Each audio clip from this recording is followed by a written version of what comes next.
عزیز دوستوں، بزرگوں اور بھائیوں، قرآن مجید فرقان حمید اللہ تعالیٰ کی لاریب اور بے عیب کتاب ہے۔ قرآن مجید فرقان حمید میں جتنی باتیں بھی بیان کی گئی ہیں، ایک ایک لفظ، ایک ایک حرف، ایک ایک جملہ راہ ہدایت کے اتنے سارے راستے کھولتا ہے کہ انسان روشنیاں دیکھتے دیکھتے حاصل کرتے کرتے اپنے سارے دامن کو کرم سے بھر سکتا ہے۔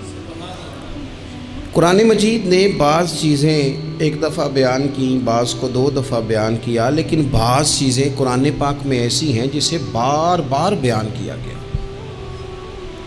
کائنات کے رب نے، کائنات کے مالک نے، خلاق عالم نے بعض چیزوں کو بڑی تفصیل کے ساتھ بیان کیا، ان کے تذکرے بار بار کیے۔ اسی طرح بعض شخصیات، بعض انبیاء کرام علیہم السلام ایسے ہیں جن کی حیات مبارکہ کو قرآن پاک نے متعدد جہتوں سے، کئی حوالوں سے بیان کیا، بلکہ اگر میں کہوں کہ ان کی سیرت کے کئی عنوانات قرآن پاک نے مختلف انداز میں بیان کیے تو یہ بات بڑی درست ہوگی۔ حیرت کی بات ہے کہ قرآن مجید کے 30 پاروں میں حضرت ابراہیم علیہ السلام کا بار بار اللہ نے ذکر فرمایا ہے۔ ان کی باتیں، ان کی گفتگو، ان کا مناظرہ، ان کا آگ میں جانا، ان کا اپنی قوم کو سمجھانا، حضرت ابراہیم کی جو رب نے آزمائش کی اس کا ذکر کرنا، 60 سے زیادہ آیات میں ان کا ذکر ہے، اور ایک پوری سورہ ابراہیم جناب ابراہیم کے نام کی قرآن پاک میں موجود ہے۔ حضرت ابراہیم علیہ السلام کا بیٹے کے لیے دعا مانگنا، پھر بیٹے کا پیدا ہونا، پھر بیٹے کا جوان ہونا، پھر اس بیٹے کا وادی غیر ذی زارعین میں اپنی ماں سمیت حضرت ابراہیم کا چھوڑ کے آنا، پھر اس بیٹے کا جوان ہونا، پھر اس کا ذبح ہونا، ہر چیز ہی قرآن نے بیان کی۔ پھر حضرت ابراہیم کا رب نے امتحان لیا، اس کا ذکر کیا۔ حضرت ابراہیم علیہ السلام نہ یہودی تھے نہ عیسائی تھے، وہ تو مسلمان تھے، ہر مشرک سے جدا تھے، بار بار قرآن پاک نے انہیں حنیف کہہ کے بیان کیا۔ اتنی باتیں بیان کی، اتنا ذکر کیا، اتنا حسن ہوا کہ جناب ابراہیم علیہ السلام کی محبت ہر قرآن مجید کو پڑھنے، سننے، ایمان رکھنے والے کے دل میں بیٹھتی گئی اور پھر حد ہو گئی۔ رب کریم نے فرمایا وَاتَّخَذَ اللَّهُ إِبْرَاهِيمَ خَلِيلًا، فرمایا اللہ نے ابراہیم علیہ السلام کو اپنا گہرا دوست بنا لیا ہے۔ خلیل کا معنی اعلیٰ حضرت نے بیان کیا، گہرا دوست، گہرا۔ اور قربان جائیں میرے رسول کریم نے، آقا دو عالم نے، نبی رحمت نے، سرور سروراں، شاہ حسینہ آقا کریم صلی اللہ علیہ وسلم نے فرمایا لوگو، میں جو تمہارے سامنے موجود ہوں تو میں بھی حضرت ابراہیم کی دعا بن کے آیا ہوں۔ اور حضور فرمانے لگے حضرت ابراہیم کے بالکل مشابہ تم نے دیکھنا ہو نا صورت اور سیرت میں، تو فرمایا میں سب سے زیادہ حضرت ابراہیم سے ملتا جلتا ہوں۔ اتنی محبت۔ اب مجھے بتائیے حضرت ابراہیم کا یہ والا تذکرہ سن کے مسلمانوں کے دلوں میں ان کا کتنا کو پیار بیٹھ جاتا ہوگا، کتنی کی محبت چمکتی ہوگی، کتنا کو رنگ نکھرتا ہوگا۔ اور دل ہے کہ قرآن مجید پڑھنے والے کا دل، قرآن کو سمجھنے سیکھنے والے کا دل مائل ہو جاتا ہے حضرت ابراہیم کی طرف۔ ان کی باتیں، ان کے تذکرے، ان کی گفتگو اور ان کی سیرت کو بار بار پڑھنے کو جی چاہتا ہے، محو ہو جانے کو دل کرتا ہے۔ اتنا اللہ نے حضرت ابراہیم سے پیار فرمایا ہے، اور متعدد مقامات پر ان کے تذکرے قرآن پاک میں موجود ہیں۔ ہمارا یہ ذہن ہونا چاہیے، ہماری یہ سوچ ہونی چاہیے کہ جن چیزوں کو قرآن پاک اس محبت کے ساتھ بیان کرتا ہے، ہمارے دلوں میں وہ محبتیں پوری بیٹھ جائیں، پوری بیٹھ جائیں۔ ہمارے ہاں مزاج کچھ عرصے سے بنا ہے کہ لوگ کوئی ایسا نام بچے کا رکھنا چاہتے ہیں جو پہلے کسی کا نہ ہو، بڑے بڑے نام ڈھونڈ کے لاتے ہیں، ان کے معنی پوچھتے ہیں، بڑا گہرا جا کے وہ سفر کرتے ہیں اور کوئی خاص نام رکھنا چاہتے ہیں۔ میں اکثر کہتا ہوں کہ اولادوں کے نام یا صحابہ کے ناموں پہ رکھو یا اہل بیت اطہار کے ناموں پہ رکھو، اور زیادہ برکت لینی ہو تو انبیاء کرام کے ناموں پہ رکھو۔ تھوڑا سا پیچھے جائیں آپ، تھوڑا سا پیچھے، تو ہمارے کتنے بزرگوں کا نام ابراہیم ہوتا تھا، کتنوں کا اسماعیل ہوتا تھا، کتنوں کا اسحاق ہوتا تھا۔ یہ کتنے ذوق والے لوگ تھے کہ انہوں نے ان تذکروں سے محبت کی، ان ناموں سے پیار کیا، ان ناموں کو انہوں نے حرز جاں بنایا۔ میں آپ کو ذاتی بات بتاتا ہوں، ایک دفعہ مجھ سے کسی نے نام پوچھا تو میں نے کہا کہ بچی کا نام ہاجرہ رکھ لو۔ کہنے لگے یہ تو بزرگ عورتوں کا نام ہوتا ہے۔ تو میں نے کہا رکھ لو، یہ بھی بزرگ ہو ہی جائے گی ایک دن۔ بھئی بچی نہیں بزرگ ہونا ہے نا، لیکن وہ مطلب یہ تو بزرگوں کے نام ہے، یہ تو وڈیرے والا نام ہے۔ تو میں نے کہا کہ آپ دعا کریں نا کہ اللہ تعالیٰ اسے جوان بھی کرے، پھر عمر لمبی دے، وہ وقت بھی آئے کہ جس میں لوگ اسے بزرگ بھی کہیں۔ ان ناموں کو اب ہم نے کیا نام سمجھ لیا ہے کہ یہ تو وہ بزرگوں کے نام ہے۔ ان لوگوں کی دلچسپیاں، ان لوگوں کا پیار ہماری طبیعت میں۔ حضرت ابراہیم علیہ السلام نے نا اپنی ساری حیات مبارکہ لوگوں کو دین کا صحیح سبق پڑھاتے گزاری۔ عقائد جو ہوتے ہیں نا ان کی پختگی انسان کو پختہ کرتی ہے۔ جب تک لوگ نظریاتی طور پر پختہ نہیں نہ ہوتے، وہ زندگی میں کسی شعبے میں بھی مومن بن کے وقت نہیں گزار سکتے۔ لوگوں کا عقیدہ توحید و رسالت اگر پختہ ہو جائے، عقیدہ توحید و رسالت اگر مضبوط ہو جائے، تو یہ جتنے لوگ پریشان ہوتے ہیں کہ پتہ نہیں کوئی جادو آ گیا ہے، پتہ نہیں کوئی سازش ہو گئی ہے، پتہ نہیں کوئی نظر لگ گئی ہے، پتہ نہیں فلانا میرے خلاف کیا کر رہا ہے، ان ساری آزمائشوں سے بندہ باہر آ جاتا ہے۔ عقیدہ ہی بڑا مضبوط ہے۔ اور جب انسان ڈرنے لگ جاتا ہے سانپ سے، تو پھر ایک وقت آتا ہے وہ رسیوں سے بھی ڈرتا ہے۔ حضرت ابراہیم علیہ السلام ہو یا جتنے بھی انبیاء کرام گزرے ہیں، یا جتنے بھی ہمارے پاس آسمانی وحی کی تبلیغ کرنے والے نبی گزرے ہیں، ان سب نے عقیدہ توحید کی مضبوطی لوگوں کو سکھائی۔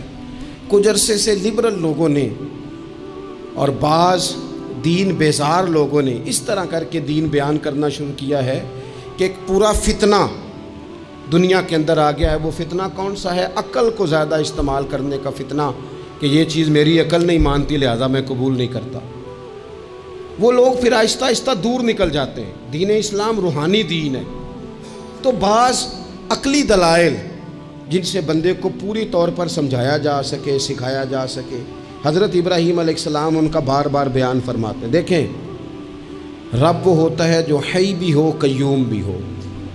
رب کی شان یہ ہے نہ اسے نیند آتی ہے نہ اسے اونگ آتی ہے۔ رب کی شان یہ ہے کہ وہ ہر وقت، ہر لمحہ، ہر گھڑی اپنے بندوں کو دیکھتا ہے۔ وہ ہر ایک کی ضروریات سے آگاہ ہے، کسی کو کتنا چاہیے، کب چاہیے، کیا چاہیے، مالک ہر وقت جانتا ہے۔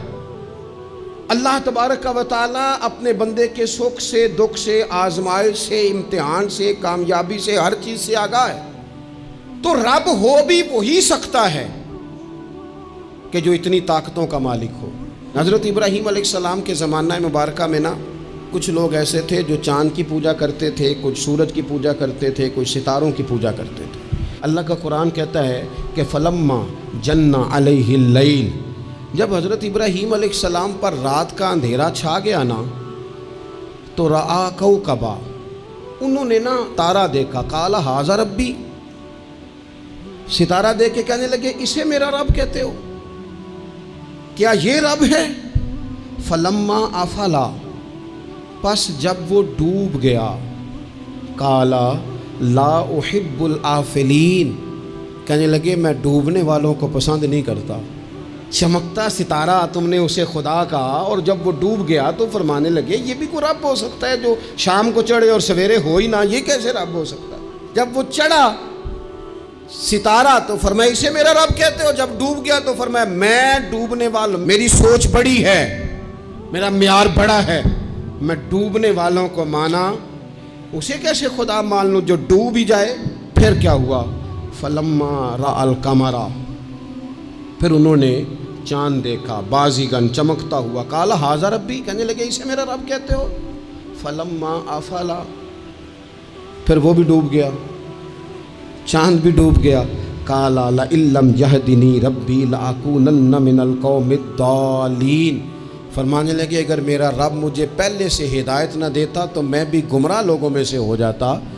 وہ چاند جو رات کو چڑھا اور سویرے ملا ہی نہیں، وہ کیسے خدا ہو سکتا ہے؟ خدا تو وہ ہے کہ جس کو جب پکارو وہ پکار کو سنے، وہ میدان میں بھی سنے، وہ گھر میں بھی سنے، وہ اندھیرے میں بھی سنے، وہ روشنی میں بھی سنے۔ وہ ایسا مالک ہے کہ جس کا دیا ہوا رزق ماں کے پیٹ میں بھی پہنچے اور اس کی دی ہوئی زندگی قبر میں بھی بندے کے ساتھ چلی جائے، قبر کے اندر بھی بندہ اٹھ کے بیٹھ جائے خدا کی دی ہوئی توفیق سے، وہ رب ہے۔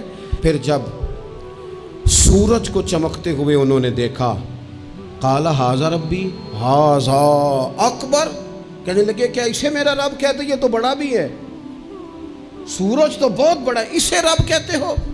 فلما افلت، پس جب وہ بھی غروب ہو گیا، قال یا قومی انی بریء مما تشرکون، فرمانے لگے لوگو میں بری ہوں اس سے جو تم رب کے ساتھ شریک ٹھہراتے ہو، میں ان سب سے بری ہوں، تو آپ پھر کیا ہیں؟ کہنے لگے انی وجہت وجہی للذی فطر السماوات والارض حنیفا وما انا من المشرکین، کہنے لگے میں نے ہر باطل سے جدا ہو کے اپنا منہ اس رب کی طرف کر لیا ہے جو زمین و آسمان کو پیدا کرنے والا ہے، اور میں مشرکوں میں سے نہیں ہوں، میں نے اپنا منہ اپنے رب کی جانب کیا، میں نے اپنی توجہ اس طرف کی ہے جو زمین و آسمان کو پیدا کرنے والا ہے۔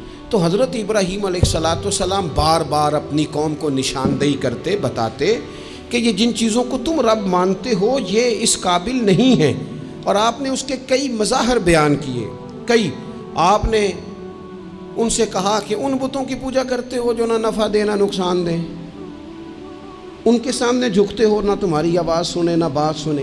دنیا میں ڈھیر ساری بت پرستی ہے آج بھی، اور مسلمانوں کو حاجت ہے کہ وہ قرآن مجید کی آیات کو یاد کریں، حضرت ابراہیم علیہ السلام کے ان دلائل توحید کو وہ ازبر کریں۔ اقبال کہنے لگے کہ اگرچہ بت ہیں جماعت کی آستینوں میں، مجھے ہے حکم اذاں لا الہ الا اللہ، اور کہنے لگے یہ دور اپنے ابراہیم کی تلاش میں ہے، صنم کدا ہے جہاں لا الہ الا اللہ، اور بہار ہو کہ خزاں لا الہ الا اللہ۔ ہر مقام پر عقیدہ توحید کو بیان کرنے کی حاجت ہے، اس حوالے سے کہ پوری دنیا میں تیزی کے ساتھ وہ لوگ جو صرف اور صرف اور اپنی عقل کی بنیاد پر چیزوں کو سمجھنا چاہتے ہیں، وہی کی بنیاد پر نہیں، معاذ اللہ۔ وہ دیکھ لیں آپ جگہ جگہ بت پرستی ہو رہی ہے، اور بڑے بڑے پڑھے لکھے لوگ، میں نے میلاد شریف کے موقع پر دوستوں سے کہا تھا کہ ایسا نہیں ہے کہ وہ لوگ پڑھے لکھے نہیں، بڑے بڑے پڑھے لکھے پی ایچ ڈی اسکالر، بڑے بڑے ایم فل کے مقالے لکھنے والے، ماسٹر کی ڈگریاں رکھنے والے ایسے بیوقوف ہیں کہ خود جا کے کہتے ہیں بت خانے میں معاذ اللہ کہ ایک بت دے دو، رنگ یہ والا ہو، وزن اتنا کو ہو، جگہ اتنی ہے، اتنی کو جگہ پہ پھیٹا آ جائے، اور پھر وہ گھر لے کے جاتے ہیں تو مرمت کرانے بھی لاتے ہیں، کہتے ہیں آنکھ نکل گئی دوبارہ لگا دو۔ کیسے بیوقوف ہو، اس کو معاذ اللہ خدا بنائے ہوئے ہو، جس کے بارے میں تمہارا یہ گمان ہے کہ یہ ہمارا رب ہے معاذ اللہ، اور تم اس کو مرمت کرانے لائے ہوئے ہو، اس کا رنگ اتر گیا اور رنگ کرانے لائے ہوئے ہو۔ میں آپ یقین کریں کبھی کبھی محو حیرت ہو جاتا ہوں، میں سوچتا ہوں ہم لوگوں کو محنت کر کے دین حاصل کرنا پڑتا تو بڑا مشکل تھا، بڑے بڑے پڑھے لکھوں کی عقلوں پہ پردے پڑے ہوئے ہیں، یہ تو خدا نے رحمت کی ہے، پیدا ہی اس ماں کی گود میں ہوئے ہیں جس نے پیدا ہوتے ہی کہا بیٹا پڑھو بالغ الغلا بکمالہ کشفت دجا بجمالہ حسنت جمیع خصالہ صلوا علیہ وآلہ۔ ہمارے ہاں تو لوریاں ہی حضور کی نعتوں کی، اللہ تبارک و تعالیٰ کی توحید کی ملی، اس پر سجدہ شکر ادا کرنا چاہیے، ورنہ بڑے بڑے سمجھدار کہلانے والے لوگ اڑے ہوئے۔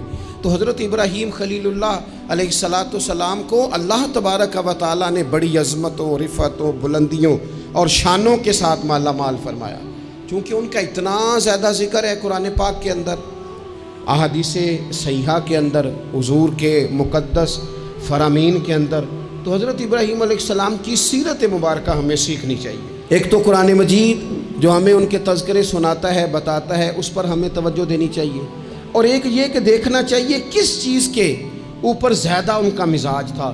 تو حضرت ابراہیم علیہ السلام کی زندگی میں ایک بات بڑی خاص ہے، وہ یہ ہے کہ ان کا توکل بڑا مضبوط تھا، بھروسہ بڑا مضبوط تھا۔ ہمارے ہاں ٹوٹتے بکھرتے لوگوں کے خیالات، اور جس چیز سے سب سے زیادہ لوگ پیچھے ہٹتے جا رہے ہیں معاذ اللہ تعالیٰ، وہ یقین کی کمزوری ہے، عدم اعتماد۔ یعنی آپ نے سوٹ پہن لیا ہے، آپ نے اپنی مرضی کا رنگ پسند کیا ہے، آپ نے اپنی مرضی کے درزی سے سلوایا ہے، آپ نے اپنے طریقے سے اسے استعمال کیا ہے، لیکن پھر بھی آپ چاہتے ہیں کہ ہر بندہ کہے بڑا اچھا لگ رہا ہے، جب تک 100 بندہ نہ کہے طبیعت مطمئن ہی نہیں، سارے نہ جب تک کہے مان، کسی ایک نے کوئی بات کر دی تو جناب ہو سیانا بیانا نوجوان پڑھا لکھا وہ کہتا ہے پتہ کرو میں ٹھیک نہیں لگ رہا، پھر آپ چھوڑ دیں، اتنے کمزور ہو جائیں گے آپ۔ یہی حال اللہ ماشاءاللہ خواتین کا ہے۔ اس طرح تو انسان دن بدن کمزور ہوتا ہے۔ 95 لوگوں نے آپ کی تعریف کی، 4-5 لوگوں نے تنقید کر دی، تو اتنوں کو تو کرنی بھی چاہیے تھی، اگر نہ کرتے تو نظر لگ جاتی۔ 2-4 تو ویسے بھی ہونے چاہیے، تبھی تو انسان جچتا نظر آتا ہے۔ تو میرے بھائی اتنا زیادہ جو لوگ کمزور پڑ جاتے ہیں، توکل سے نکل آتے ہیں، اور پھر ذرا حالات خراب ہوئے نہیں، ذرا ساری زندگی میٹھا کھانے کو ملا، بڑے خوش تھے، بڑے اچھے تھے، لیکن اس میٹھے میں سے ایک بادام کڑوا نکل آیا، صرف ایک بادام، تو کیا آپ اس سارے میٹھے کو ہی غلط کہہ دیں گے؟ بھئی نکل ہی آتا ہے، کبھی کچھ ایسا ہو بھی جاتا ہے، نہ چاہتے بھی ہو جاتا ہے، موڈ خراب کر لیں گے آپ، حد کر دیں گے۔ میں ایک دفعہ ایک ہوٹل میں تھا، دوستوں کے ساتھ کھانے کے لیے انہوں نے پیغام دیا، تو پلیٹ آ گئی کھانے والی، تو تھوڑی صاف نہیں تھی، تو صاحب نے تو جلال شروع کر دیا، وہ ویسٹ کوٹ سیدھی کرتے جائیں اور کہیں او ہو تمہیں پتہ ہی کوئی نہیں، پیسے کس بات کے لیتے ہو، بلاؤ مینیجر کو، پلاؤ فلانے کو، حد نہیں کرتے نہیں۔ تو باقی سب انہیں سمجھا رہے تھے تو میں ہنس رہا تھا، وہ آ گئے بیچارے، تو میں نے ان سے کہا آپ جائیے، اللہ تعالیٰ خیر کرے گا، ہم ان کو راضی کر لیتے ہیں۔ بات مکمل ہوئی تو مجھے کہنے لگے آپ جو ہنسے ہیں اس سے مجھے غصہ آیا ہے۔ میں نے کہا آپ کو غصہ ہی دلانے کے لیے میں ہنسا تھا۔ او خدا کے بندے، 4000 روپے کی تو نے روٹی کھانی ہے، اور جتنی گھر میں تیری بات مانی جاتی ہے وہ میرا خیال ہے ہمیں پتہ ہی ہے۔ یہ آپ جو جھوٹا انا کا بت بنا رہے ہیں نا، جھوٹا، یہ آپ کے اندر کی کمزوری کو ظاہر کر رہا ہے کہ آپ کمزور آدمی ہیں۔ آپ کو جھوٹا پریشر ڈال کے عزت بنانے کا شوق ہے، آپ باتوں کے سہارے جان بوجھ کے اپنا قد اونچا کر رہے ہیں، یہ قد آپ کا ہے نہیں، اس لیے کہ قد اونچا ہوتا تو یہ تو ہلکی سی پلیٹ کی بات ہے، اور آپ نے ایک آدمی کو جس طرح سے رسوا کر دیا، ابھی وہ جائے گا اس کی کلاس لگ جائے گی، ہو سکتا ہے اس کی تنخواہ کٹ جائے، ممکن ہے بیچارے کو چھٹی ہو جائے۔ اگر آپ کا قد اونچا ہوتا تو پھر رنگ اور ہوتا، پھر آپ اسے کہتے کہ رب میری بڑی معاف کرتا ہے، میں بھی کئی لوگوں کی معاف کر دوں گا۔ لیکن یہ تو جھوٹی انا کے لوگوں نے، ہمارے اندر وہ جو یقین کی کمزوری ہے، ہمارا خیال، دیکھو عزت اللہ دیتا ہے، وہ کہانیاں بنا کے لینی ہے، لوگوں کے سامنے اپنا جعلی روپ پیدا کر کے لینی ہے، کبھی بھی یہ کام نہ کریں، یہ انسان کو کمزور کرتا ہے۔ آپ کے جانے کے بعد پھر جو آپ پر تبصرے ہوتے ہیں وہ سننے قابل ہوتے ہیں کہ دیکھو یہ اس بندے کی حیثیت ہے، کیا کرنا چاہ رہا ہے یہ۔ حضرت ابراہیم کی زندگی میں مضبوط توکل، اور یہ ضروری نہیں کہ آپ کے پیچھے ہزاروں لوگ ہی ہوں، سینکڑوں لوگ ہی ہوں تو تبھی کام بنتا ہے، ہر کام کو جمہوریت کے رنگ میں نہ تولے۔ عزیز بھائی، حضرت ابراہیم کو آگ میں ڈالا جا رہا تھا، ایک بندہ بھی نہیں تھا، خدا را غور کرنا، او ایک بھی نہیں تھا جو کہتا کہ خلیل کو آگ میں نہ ڈالو۔ لیکن جب منجنیق تیار ہو گئی، حضرت ابراہیم کو رکھ لیا۔ کبھی تو بندے کا حوصلہ ٹوٹتا ہے نا، کبھی تو وہ کمزور پڑتا ہے، لیکن یہ نہیں پڑتے، یہ خلیل اللہ ہے۔ جب آپ کو انشراح صدر ہو جائے، آگ میں ڈالا جا رہا ہے، جا رہے ہیں، حضرت جبریل امین حاضر ہو کے کہتے ہیں چلو کوئی حکم کر دیں، فرمانے لگے حکم تو ہے پر جبریل تیرے لیے کوئی نہیں، خدا را مسلمانوں اس پر کبھی غور کرو۔ ساری زندگی کہا رب راضی ہو جائے، رب راضی ہو جائے، کبھی خود بھی تو رب سے راضی ہو کے دیکھو نا۔ رضی اللہ عنہم ورضوا عنہ، اللہ نے مومن کی شان یہ بیان کی ہے کہ اس سے اللہ راضی ہوتا ہے اور وہ اپنے اللہ سے راضی ہوتا ہے۔ صحابہ سے اللہ راضی تھا اور صحابہ بھی اپنے اللہ سے۔ حضرت سفیان ثوری دعا مانگ رہے تھے، یا اللہ راضی ہو جائے، یا اللہ راضی ہو جائے، یا اللہ راضی ہو جائے، تو حضرت رابعہ بصریہ پردے کے پیچھے تھی، انہیں جلال آ گیا، کہنے لگی سفیان بس کر، آپ کہنے لگے رابعہ تجھے کیا ہوا، تو کیوں غصہ کر رہی ہے؟ کہنے لگی اپنے رکھ ہاتھ سینے پر اور بتا تو اپنے رب سے راضی ہے؟ تو روز کہتا ہے فلاں شے چاہیے فلاں، پہلے تو راضی ہو نا۔ فرمانے لگی تو ہی آج تک راضی نہیں، پہلے تو کہہ مالک تو نے جس حال میں رکھا ہے میں راضی ہوں، تو راضی ہو، وہ تو کریم ہی بڑا ہے، تیرے 2 آنسوؤں سے بھی راضی ہو جائے گا، تو ہی نہیں راضی ہو رہا۔ آپ ذرا اس کا ذائقہ لیں۔ حضرت جبریل امین علیہ السلام نے کہا کوئی حکم؟ فرمایا تیرے لیے کوئی حکم نہیں۔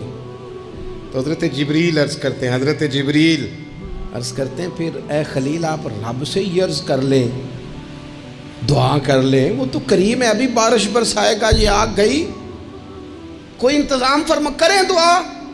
کبھی تو راضی رہیں نا ہم رب کی تقسیم پر، کبھی تو ٹھہرے نا کہ ٹھیک ہے دکھ قبول محمد بخشا، اوے راضی رہن پیارے، وہ کبھی تو کہے نا کہ جے سونا ہی میرے دکھ وچ راضی، پھر میں سکھ نو چلے ڈاواں۔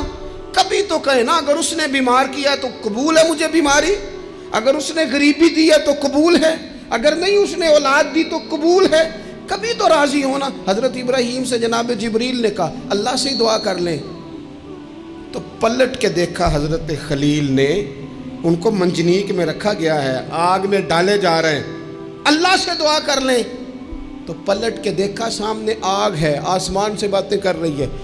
حضرت ابراہیم پلٹ کے کہنے لگے جبریل تو بتا، رب کو پتہ نہیں اس کا خلیل کس حال میں ہے، اسے پتہ ہے کہ نہیں؟ تو حضرت جبریل ہر پیغمبر کی بارگاہ میں حاضر ہونے والے عرض کرنے لگے ہاں اسے تو پتہ ہے۔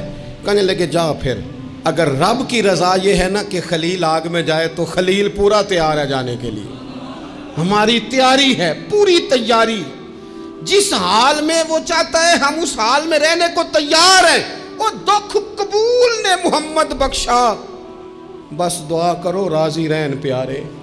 اگر وہ اس حال میں راضی رکھنا چاہتا ہے تو شکوہ کس بات، شکایت کس بات؟ ٹھیک ہے، اگر وہ چاہتا ہے کہ ہم آگ میں جائیں تو کر لیا نا ہم نے تیاری ہے ہماری، تیار ہیں جانے کو، ختم ہو گئی بات۔ میرے عزیز کبھی رب چاہی زندگی جی کے دیکھو، جو رب چاہی زندگی جیتے ہیں پھر رب کہتا ہے میں انہیں دوست بنایا کرتا ہوں، پھر انہیں میں دوست بناتا ہوں، پھر ان کے تذکرے قائم رہتے ہیں۔ حضرت ابراہیم علیہ السلام نے ہمیں توکل کا، اللہ کی رضا پہ راضی رہنے کا سبق دیا۔ زیادہ باتیں کرنے کا وقت نہیں بچتا، ارادہ ہوتا ہے کوئی زیادہ آپ سے گفتگو کی جا سکے، پر دامن وقت میں گنجائش تھوڑی ہوتی ہے، 2-4 باتیں رہ گئی ہیں، جلدی سے عرض کرتا ہوں۔ نبی پاک صلی اللہ تعالیٰ علیہ وسلم نے فرمایا، اور امام ابو نعیم نے اس کو لکھا ہے کہ اللہ تعالیٰ نے حضرت ابراہیم کو وحی فرمائی تھی کہ اے میرے خلیل، آپ نے حسن اخلاق کا مظاہرہ کرنا ہے چاہے آپ کے سامنے کوئی بھی ہو، اور فرمایا رب کریم نے کہ اگر لوگ حسن اخلاق کا مظاہرہ کریں گے تو اے خلیل میں انہیں ابرار کے زمرے میں، نیکوں کے زمرے میں داخل کر لوں گا، اور فرمایا بے شک حسن اخلاق والوں کے بارے میں میں نے یہ حکم جاری کر دیا ہے کہ جو لوگ دنیا میں اچھے اخلاق کا مظاہرہ کریں گے اے میرے خلیل قیامت کے دن میں انہیں اپنے عرش کا سایہ عطا کروں گا۔ حضور فرماتے ہیں رب نے حکم دیا حضرت ابراہیم کا کہ سامنے کوئی بھی ہو آپ کا اخلاقی رویہ کبھی بھی کمزور نہیں ہونا چاہیے۔ ہم نہ بندہ دیکھ کے اخلاق کا مظاہرہ کرتے ہیں۔ میں کسی آفیسر کے پاس چلا جاتا ہوں، ایک دیندار آدمی سمجھ کے اس نے میری عزت کی، اچھی بات ہے، کسی کو ضعیف سمجھ کے اس نے عزت کر لی، اچھی بات ہے، اس کے گھر کا کوئی بڑا آ گیا اس نے عزت کی، اچھی بات ہے، لیکن 2-4 جاننے والوں کے ساتھ اس نے اخلاق کا مظاہرہ کیا۔ لیکن اگر ایک غریب آدمی آ گیا اس کے سامنے اور اس نے کہا کہ آپ اس وقت ہی آ گئے، چھٹی کا ٹائم ہو گیا ہے، کھڑا کیے رکھا، بات ہی نہیں سنی، تو اب یہ بندہ با اخلاق نہیں، یہ تعلق نبھا رہا ہے، اخلاق کا مظاہرہ نہیں کہا۔ وہ مجھے کیوں با اخلاق لگا، آپ میں سے کچھ لوگوں کو کیوں لگا کہ ہمارا تعلق تھا۔ جو اخلاق والے لوگ ہوتے ہیں نا ان کا مزاج اخلاق والا ہوتا ہے، وہ جو کوئی جاننے والا ہو یا نہ جاننے والا ہو، امیر ہو یا غریب ہو، اپنا ہو یا بیگانہ ہو، وہ چونکہ بندے با اخلاق ہوتے ہیں تو ان کا رویہ سب کے ساتھ ہی، حتیٰ کہ دروازے پہ جو خیرات لینے آئے اس کے ساتھ بھی ان کا رویہ اخلاق والا ہی ہوتا ہے۔ حضور فرماتے ہیں رب نے حضرت ابراہیم سے کہا کہ سامنے کوئی بھی ہو اے میرے خلیل، آپ نے ہمیشہ مظاہرہ اخلاق کا ہی کرنا ہے۔ حضرت ابراہیم علیہ السلام کی زندگی میں ایک بات اور بہت زیادہ تھی، وہ تھا مقام تسلیم و رضا، ہر وقت بات ماننا، اپنے رب کی رضا کی ہر بات۔ ایک لفظ آپ بڑے ذوق سے پڑھا کرتے تھے، حسبنا اللہ و نعم الوکیل، کہتے تھے میرا رب ہی میرے لیے کافی ہے اور وہ بڑا ہی کارساز ہے۔ میں نے اپنے مالک کی ہر بات کو ماننا۔ اللہ نے جو والا حکم حضرت خلیل کو دیا نا، اسے سونا کر کے صحیح کر کے۔ ہمارے ایک استاد تھے، وہ کہا کرتے تھے اپنے شاگردوں کو، کہتے تھے پتر لولے لنگڑے کام نہ کریا کرو۔ استاد جی کیا مطلب؟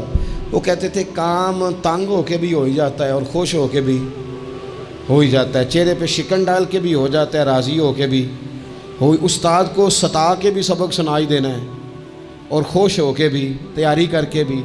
والد کی بات ماننی ہے، اماں نے کام پہ بھیجا مان تو لینا ہی ہے، لیکن پہلے کہنا ہے آپ بڑے کو کہتے نہیں، ساری ذمہ داریاں میری ہیں، ہر بوجھ میرے اوپر ہے، ڈیوٹیاں ساری میں نے ہی کرنی ہیں، فلانا ایسے ہے فلانا ایسے ہے۔ میں نے خانقاہوں آستانوں پہ شاگردوں میں دیکھا ہے، لوگ شرطیں رکھ کے فرما برداری کرتے ہیں، شرطیں رکھ کے کہتے ہیں پہلے میری مرضی کے مطابق نظام ہو تو پھر میں آستانے کا، استاد خانے کا فرما بردار ہوں، کیونکہ میری مرضی کا نہیں لہٰذا میں فرما بردار۔ یہ لولا لنگڑا نظام ہے۔ جو نظام ہوتا ہے تسلیم و رضا کا، اس میں بندہ بس کام جو کرتا ہے تو ہنس ہنس کے کر لیتا ہے، پھر بڑا تھکاوٹ والا کام بھی ہو بندہ ہنس ہنس کے کرے تو اسے وہ کام بوجھ محسوس نہیں ہوتا، اس کو صحیح کر کے کرے۔ حضرت ابراہیم کی زندگی مقام تسلیم و رضا والی۔ تیسری بات، حضرت ابراہیم علیہ السلام کی زندگی میں جو بہت زیادہ ہے نا، وہ پتہ کیا ہے؟ حضرت ابراہیم مہمان نواز بڑے تھے، سخی بڑے تھے۔ حضرت ابراہیم علیہ السلام کے بارے میں نبی پاک صلی اللہ تعالیٰ علیہ وسلم نے فرمایا، سب سے پہلے جس بندے نے کسی کی مہمان نوازی کی تھی نا، وہ حضرت ابراہیم علیہ السلام ہے۔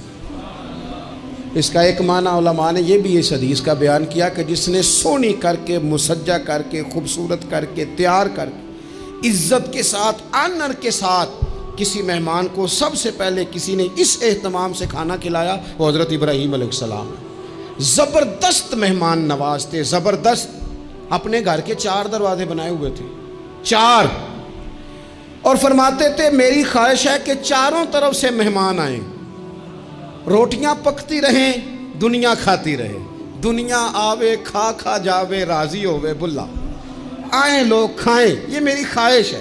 روٹی کھلاؤ، روٹی کھلاؤ، روٹی کھلاؤ، لنگر کھلاؤ۔ حضور صلی اللہ علیہ وسلم سے پوچھا گیا یا رسول اللہ بہترین مسلمان کون ہے؟ تو حضور نے فرمایا جو سلام لینے میں پہل کرے اور کھانا زیادہ کھلائے، کھانا کھلائے، جو جس کا مزاج ہو کھانا کھلانے کا، طبیعت ہو کھانا کھلانے۔ حضرت ابراہیم علیہ السلام اتنی مہمان نوازی کرتے کہ نبی پاک صلی اللہ علیہ وسلم نے فرمایا یہ ترغیب و ترہیب میں موجود ہے۔